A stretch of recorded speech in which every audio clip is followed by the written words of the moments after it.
प्रश्न नंबर 5 नीचेना प्रश्नोना जवाब लखो। पहलू है अनिल पासे अमुक रकम हती तेमांथी तेणे 80% रकमनो खर्च कर्यो।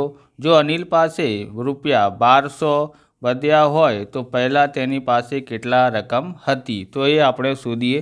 તો સૌથી પહેલાં આપણે શોધીએ અહીંયા ધારો કે અનિલ પાસે एक्स રૂપિયા હતા। ઓકે, કેટલા રૂપિયા હતા? एक्स રૂપિયા। ખર્ચ કેટલું કરેલું છે? ખર્ચ જે છે એ 80% ખર્ચ કરેલું છે। ઓકે, પછી વચેલ રકમ કેટલી છે? તો એ જે 100%માંથી 80% જે છે ખર્ચ કરી નાખ્યું છે। ઓકે, તો કેટલા વધે છે? તો 20% વચેલ રકમ છે, એટલે વધ્યા કેટલા છે? 20%। એટલે 20% વધ્યા અને પૈસા કેટલા છે આપણી પાસે? 1200। તો આવી રીતે લખીએ, જો 20% વધ્યા હોય તો ત્યારે રૂપિયા કેટલા હોય છે આપણી પાસે? 1200 હોય છે। જ્યારે 100% હોય ત્યારે કેટલા થાય એ આપણે અહીંયા કરીએ, બરાબર। ક્રોસ ગુણા થાય છે 100 ગુણ્યા 1200, એટલે 100 ગુણ્યા 1200 આ સંખ્યા જે છે એ ભાગાકારમાં આવી જશે। ઓકે, હવે આ 0થી આ 0 ઉડાવી નાખો, 2થી ભાગાકાર કરશો એટલે 2 છંગ 12, કેટલા 0 છે? 2 0 છે, એટલે આ 600 થયા। 600 ગુણ્યા 10 કરીએ એટલે 10 ગુણ્યા 600 તો કેટલા થાય છે? એ થાય છે રૂપિયા જે છે એ 6000 થાય છે। ઓકે, તો આપણે લખીએ, આમ અનિલ પાસે પહેલા 6000 રૂપિયા હતા। ઓકે, થઈ ગયું છે। હવે તમને આવા પ્રકારના વિડીયો જોઈએ તો ડિસ્ક્રિપ્શનમાં લિંક આપેલી છે, ત્યાંથી તમે જોઈ શકો છો। બીજા બુકના બધા વિડીયો જોઈ શકો છો અને હિન્દીના સ્વાધ્યાય પોથીનું પણ સોલ્યુશન જોઈ શકો છો ત્યાંથી। અને ચેનલ પર નવા છો તો ચેનલને સબસ્ક્રાઈબ કરી લેવાનું, કેમ કે આવા રીતના વિડીયો તમને મળતા રહેવાના છે। ઓકે, વિડીયોને લાઇક કરશો ત્યારે તમને હાઇપનું બટન દેખાશે, તો હાઇપ પણ કરી નાખો, જેથી અમને મોટિવેશન થાય છે। એટલા માટે તમે હાઇપ પણ કરી શકો છો, જેથી કોઈ પોઈન્ટ મળે છે એટલે એના કારણે યુટ્યુબ આ વિડીયો બીજા જગ્યાએ શેર કરે છે, એટલા માટે હાઇપ કરી નાખો। ઓકે, બીજું છે એક ગામની કુલ વસ્તીના 70%ને ક્રિકેટ અને 20%ને ફૂટબોલ પસંદ છે, બાકી લોકોને અન્ય રમત પસંદ છે। જો અન્ય રમતો પસંદ કરનાર 2000 માણસો હોય તો ગામની કુલ વસ્તી કેટલી હશે? તો એ આપણે જોઈએ। સૌથી પહેલાં અહીંયા બોલે છે ક્રિકેટ। ઓકે, ક્રિકેટ કેટલા લોકોને ગમે છે? 70%, બરાબર। ફૂટબોલ કેટલાને? ફૂટબોલ જે છે 20%। તો અન્ય રમત જોઈએ, અન્ય રમત, બરાબર, એટલે 100માંથી આ બંનેનો સરવાળો જે છે બાદ કરશો એ આપણે મળી જાય છે, એ 100% માઇનસ 90% થાય। કેટલા થયા? અન્ય રમતોમાં 10% થાય છે। કેટલા થાય છે? 10% અન્ય રમત રમે છે। ઓકે, તો આપણે લખીએ 10% હોય ત્યારે 2000 માણસો હોય। ઓકે, જ્યારે 100% હોય 100% ત્યારે કેટલા માણસો? એટલે આપણે અહીંયા કરીએ ક્રોસ ગુણા 100 ગુણ્યા 2000। ઓકે, એટલે 100 ગુણ્યા 2000 ક્રોસ ગુણાકાર થાય છે અને આ જે છે છેદમાં આવી જશે, એટલે ભાગાકારમાં 10। ઓકે, આ 0થી 0 ઉડી ગયા છે, 2000 ગુણ્યા 10 એટલે કે 10 ગુણ્યા 2000 કરશો તો કેટલા થાય છે? 20000 થાય છે। તો 20000, બરાબર। એટલે ગામની કુલ વસ્તી 20,000 હતી।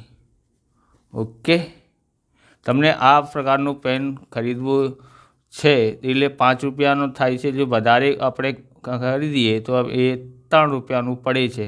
ઓકે, તો આ તમને ખરીદવું હોય તો ચેનલની નીચે લિંક આપેલી છે। ઓકે, ત્યાંથી તમે એને ખરીદી શકો છો, બરાબર। આ પેન કરતાં બીજી પેન ખરીદવું હોય તો ત્યાંથી પણ જઈને લિંક ઉપરથી જઈને તમે બીજી પેન પણ ખરીદી શકો છો। હવે ત્રીજો ક્વેશ્ચન જોઈએ। તો ત્રીજું છે આપણી પાસે એક ડ્રેસની છાપેલી કિંમત ₹2400 છે। વેપારી છાપેલી કિંમત પર 20% વળતર આપે છે, તો ડ્રેસ ખરીદવા કેટલા રકમ આપવી પડે? તો અહીંયા વળતર પહેલાં શોધવું પડશે, તો આપણે શોધીએ અહીંયા વળતર। ઓકે, કેટલા છે? ₹2400 ના 20%। ઓકે, 2400 20% એટલે 2400 20%ને કેવી રીતે લખી શકાય? 20 / 100 આવી રીતે લખી શકાય। 0 થી 0 ઉડાવી નાખો, 0 થી 0 ઉડાવી નાખો, કેટલા વધ્યા? અહીંયા 240, અહીંયા ગુણાકારમાં 2, તો 2નું ગુણાકાર 0 થી કરીએ 0, 2નું ગુણાકાર 4 થી કરીએ તો 8, 2 દુ 4 થાય છે। કેટલા થયા છે? બસ ₹480। આ આપણું શું આવ્યું છે? વળતર આવ્યું છે। ઓકે, વળતર આવ્યું છે। ઓકે, હવે આપણે શોધવાનું શું છે? તો આપણે શોધવાનું છે ખરીદ કિંમત। ખરીદ કિંમત કેટલા થાય છે? તો જે છે છાપેલી કિંમતમાંથી વળતર બાદ કરશો એટલે આપણને ખરીદ કિંમત મળી જાય છે। એટલે છાપેલી કિંમત કેટલી છે? 2400 છે અને વળતર કેટલું આવ્યું છે? 480। તો બાદ કરીએ 0માંથી 0 બાદ કરીએ 0 થાય છે, એક એનાથી લઈએ 10, 10માંથી 8 બાદ કરીએ તો 2, અહીંયા રહી ગયું 3, એક એનાથી લઈએ 13, 13માંથી 4 બાદ કરીએ તો 9, અહીંયા રહી ગયું છે 1, ₹1920 થયા। ઓકે, તો આપણે લખીએ આમ ડ્રેસ ખરીદવા માટે ₹1920 આપવા પડે। ઓકે, આ થઈ ગયું। હવે ચોથું જોઈએ। ચોથું છે એક કપાટની વેચાણ કિંમત 8100 છે। જો વેપારી છાપેલી કિંમત પર 10% વળતર આપ્યું હોય તો કપાટની છાપેલી કિંમત કેટલી? અહીંયા વેચાણ કિંમત છે, છાપેલી કિંમત આપેલી હોય તો આપણે સીધું થઈ શકે છે, પણ અહીંયા વેચાણ કિંમત આપેલી છે। ઓકે, વળતર કેટલા છે? 10%। તો આપણે અહીંયા ધારવું પડશે અહીંયા, બરાબર। તો અહીંયા લખીએ ધારો કે છાપેલી કિંમત 100 હોય, ઓકે, ત્યારે વળતર કેટલા થાય છે? વળતર છે 10%। વળતર જે છાપેલી કિંમતમાંથી બાદ કરીએ ત્યારે વેચાણ કિંમત મળે છે, બરાબર। વેચાણ કિંમત ક્યારે મળે છે? જ્યારે છાપેલી કિંમતમાંથી વળતર બાદ કરીએ તો આપણી પાસે કેટલા થયા? અહીંયા 90% વેચાણ કિંમત થઈ। જ્યારે 90% વેચાણ કિંમત હોય ત્યારે એ છે આપણી પાસે ₹8100। તો આપણે લખીએ આ છે આપણી 90% હોય ત્યારે આ બધું ટકામાં લખી કાઢો, ત્યારે આપણી પાસે રૂપિયા કેટલા છે? આ છે આપણી પાસે 8100। જ્યારે 100% હોય ત્યારે કેટલા થાય? તો આપણે અહીંયા ગણના કરીએ। આમ ક્રોસ ગુણાકાર થાય છે, 8100 ગુણાકારમાં 100। ઓકે, આ ભાગાકારમાં 90 આવી જશે। ઓકે, આ 1 0 થી 1 0 ઉડાવી નાખો, 9 9 81 થાય છે, 1 0 વધ્યું છે એટલે 1 0, આ 9થી ઉડાવી નાખ્યું। કેટલા આવ્યા છે? 90 ગુણ્યા 100 એટલે કેટલા થાય છે? 9000 થાય છે। ઓકે, તો આપણે લખીએ કપાટની છાપેલી કિંમત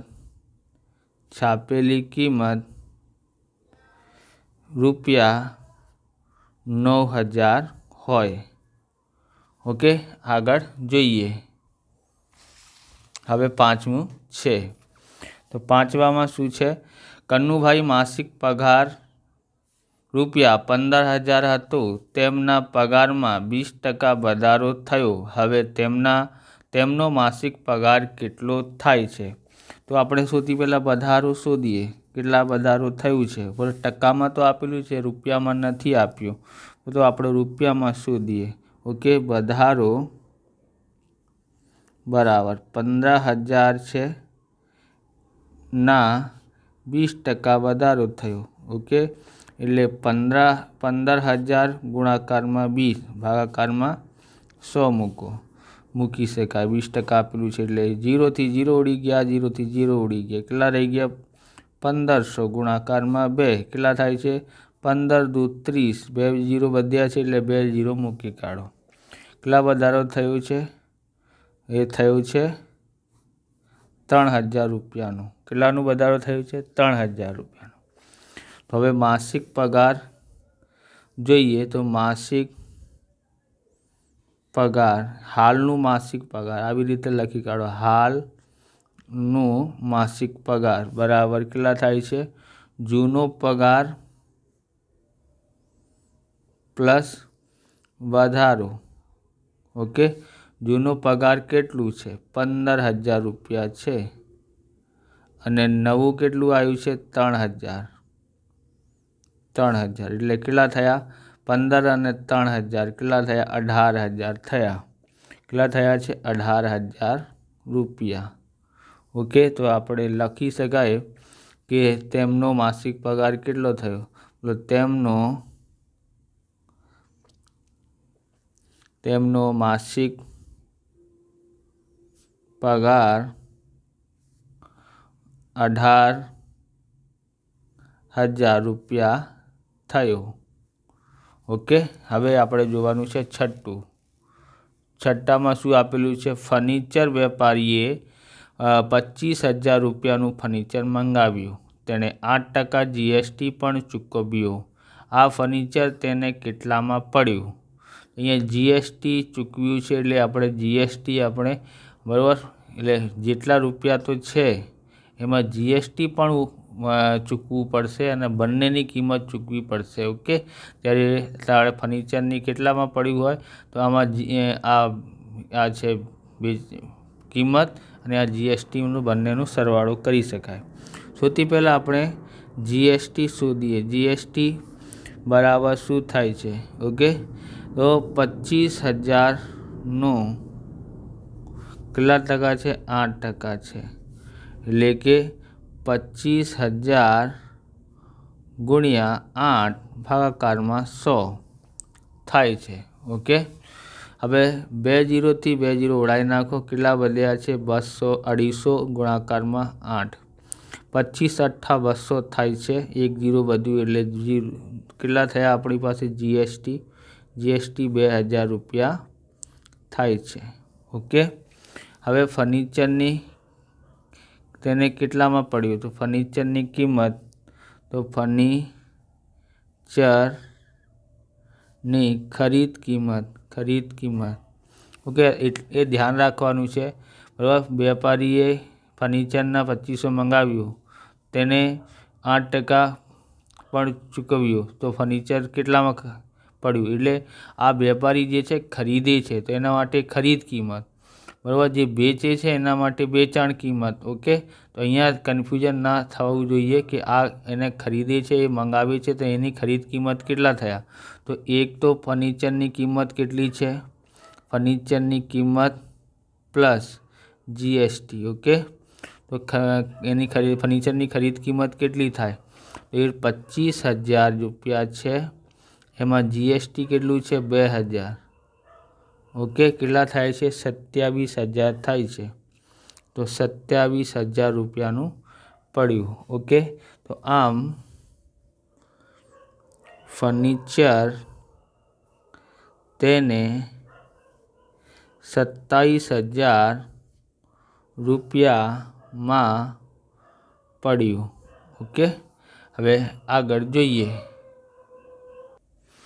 હવે સાતમું જોઈએ. ટીવીની વેચાણ કિંમત રૂપિયા 32,000 છે, તેના ઉપર જીએસટી આપવા પડે, 8% જીએસટી આપવો પડે તો ટીવી ખરીદવા કેટલી રકમ આપવી પડે? ઓકે, અહીંયા વેચાણ કિંમત આપેલી છે તે આપણે અહીંયા જોઈએ. સૌથી પહેલાં આપણે જીએસટી શોધીએ. ઓકે, જીએસટી કેટલું છે? એટલે જીએસટી બરાબર 32,000ના 8%. ઓકે, એટલે કે 32,000 ગુણાકારમાં 8 ભાગાકારમાં 100 મૂકવું પડે. 2 0થી 2 0 ઉડાવી નાખ્યા. હવે 320 ગુણાકારમાં 8 થાય. ઓકે, તો ગુણાકાર કરીએ કેટલા થાય છે? 8નું ગુણાકાર 0થી 0, 8 દુ 16, વધી 1, 8 તરી 24, 1 25, 2560 થયા.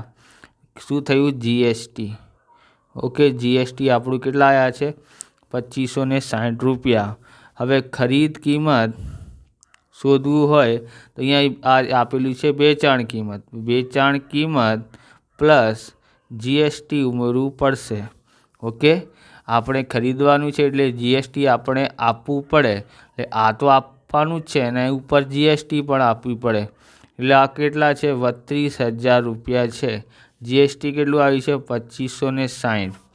બરાબર, સરવાળો કરીએ. 0 અને 0 0, 6 અને 0 6 થયા, 0 અને 5 5 થયા, 2 અને 2 4 થયા. ઓકે, અને 3નું 3, 34,560 રૂપિયા થયું. બરાબર, તો આપણે લખીએ આમ ટીવી ખરીદવા 34,560 રૂપિયા આપવા પડે. ઓકે, આ હવે જોઈએ આપણે 8મું. મેં એક રેડિયો 12% જીએસટી આપીને ખરીદ્યો. જો આ રેડિયો મેં 4,480માં ચૂકવ્યો હોય તો રેડિયોની છાપેલી કિંમત કેટલી? તો આ આપણે છાપેલી કિંમત શોધવાની છે. બરાબર, તો આપણે અહીંયા ધારવાનું છે. ધારો કે છાપેલી કિંમત 100 રૂપિયા હોય. છાપેલી કિંમત 100 રૂપિયા હોય તો એમાં જીએસટી ચૂકવવું પડે છે, એટલા માટે પ્લસ જીએસટી કરવું છે 12. ઓકે, કેટલા થયા? 112 થયું. આ આપણી ખરીદ કિંમત થઈ. આવી રીતે આપણે જીએસટીને પણ ઉમેરીને ખરીદી શકાય. તો ઓકે, તો આપણી ખરીદ કિંમત જે છે 112 હોય ત્યારે કેટલા રૂપિયા ચૂકવવું પડે છે? બરાબર, 4,480 ચૂકવવાનું છે.